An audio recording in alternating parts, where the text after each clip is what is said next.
Mac here, and here are 10 of my favorite Hitchcock films. The 39 Steps. This is a classic Hitchcock tale from 1935, and it involves one of his favorite themes, the innocent man caught in a situation where he's forced to go on the run. He's wrongly accused, and on the run, and at the same time he's trying to stop this secret spy ring from doing something. So it's highly suspenseful, and I love it. The Lady Vanishes. This is a really interesting one. This woman, Iris, goes on vacation and goes home on the train. And it does, I read the book, and it's funny how so much of the emphasis in the book was on the vacation, when really what happens is on the train. In any case, she goes on this train and meets somebody named Miss Froy. And it's this really nice old lady, and then Miss Froy just kind of disappears. And so Iris naturally asks about her, and everybody acts like, "What Miss Froy? Who are you talking about? There's nobody there with that name here." So it's kind of like everybody thinks she's crazy, and then she starts to wonder what's going on, and if she's crazy, and it's highly suspenseful and weird, and so it's like a psychological thriller at the same time that it's a mystery. Who is this Miss Froy? Where is she? What's going on? It's really good. Foreign Correspondent from 1940. This one is really wild.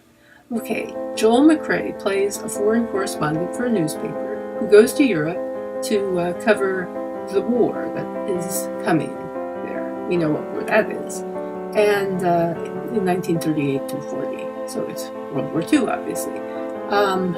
So he goes over there, and the first thing that happens to him, next thing he knows, there's this assassination that takes place right in front of him on these steps, and it's like this great umbrella scene where somebody's escaping. You see all these umbrellas being kind of moved around, and there's a great windmill scene. I mean, photographically, this movie is just spectacular in many ways. And so McCrea hooks up with this peace activist and George Sanders, who plays a British spy. But the thing of it is that it's so exciting, and the peace activist isn't really a peace activist. And nobody is who, well, I won't say nobody, but there are people who aren't what they seem in this movie. I don't want to spoil anything. I probably already have, but it's a great movie and so suspenseful. And apparently the scene at the end where the correspondent is talking on the radio and the London Blitz is taking place around him, apparently a real London Blitz took place after that scene. So it's just like, wow. I mean, there's like historic things in this. There's suspense, there's intrigue, there's spying, there's war, romance, there's a little bit of everything. One minor correction.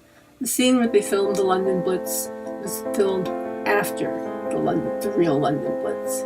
Sorry about that. Suspicion from 1941.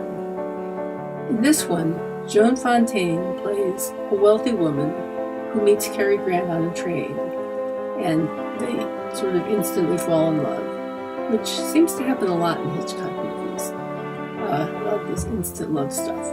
Anyhow, they end up getting married, and he turns out to be kind of a deadbeat, and he has all these grand ideas for making money, and he also has a good friend played by Nigel Bruce, or Dr. Watson as I like to call him. Anyhow, Cary Grant, as time goes by during the movie, seems more and more suspicious, in the sense that you get the feeling that he might eventually want to kill his wife for her money, and yet Joan Fontaine stays with him, and even though she's aware that he's kind of a creep and a deadbeat and so on and so forth. I guess love conquers all, even the possibility that your husband might be trying to kill you. I don't know, but at some level this movie works, even though all those things seem to suggest Joan Fontaine's just an idiot or something. But it is highly suspenseful, and it's a fun movie to watch for that reason. And so it is one of my favorites. Saboteur. From 1942, Robert Cummings stars as, again, the guy falsely accused of something, and also dealing with Nazis and spies. He's on the run across the country, and he runs into all these oddball characters, and he also hooks up with this blonde, naturally, a Hitchcock blonde, and at first they despise one another, but then grow to love each other, of course. And it's highly suspenseful. It's one of those movies where Hitchcock got to show off by having somebody dangling from the Statue of Liberty, and that's a really exciting scene at the end. Shadow of Doubt. This is one of my very favorite Hitchcock movies. From 1943, it involves Teresa Wright playing Charlotte, or Charlie, and this weird bond she feels with her Uncle Charlie. And Uncle Charlie comes to visit, and there's a little more to him than meets the eye. And I think what they deal with here in this movie is small towns and how there's more under the surface of placid small town than meets the eye. That's what really makes this movie. So I would highly recommend this one. Notorious from 1946. I like this one a lot, even though it's you have to kind of suspend your disbelief on a few things. What's her name?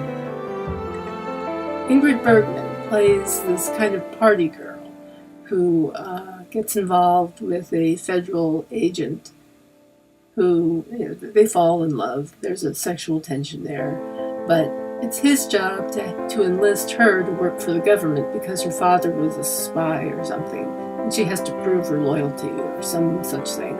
So she goes off to Brazil at his insistence, or basically the government's insistence, and proceeds to seduce this Brazilian guy, or the head of a Brazilian Nazi ring, played by Claude Rains. And it's all for the good of her country, blah blah. And it's a very suspenseful movie. It really is a very suspenseful movie. I don't mean to downplay that part of it, because you're wondering if she's going to get caught, how much everybody knows, how they're going to react, and there's a MacGuffin. The MacGuffin being that thing that everybody wants that really isn't the point of the movie.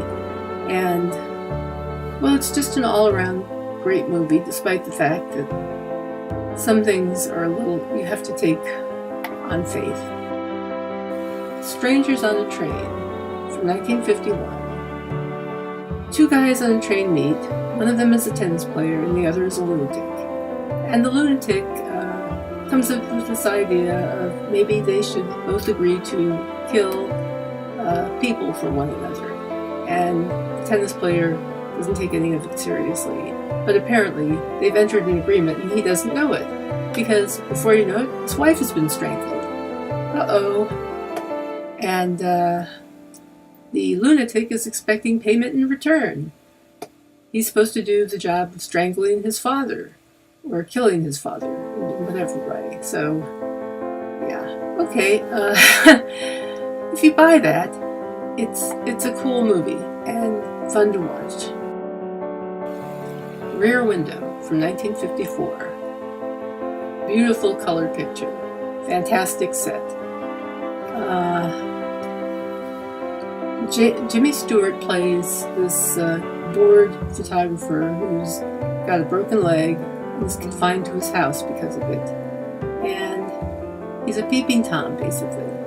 He keeps looking around into other people's houses, and he ends up seeing something that he probably shouldn't have seen, and starts doing some things that he probably shouldn't have done, and ends up in trouble because of it.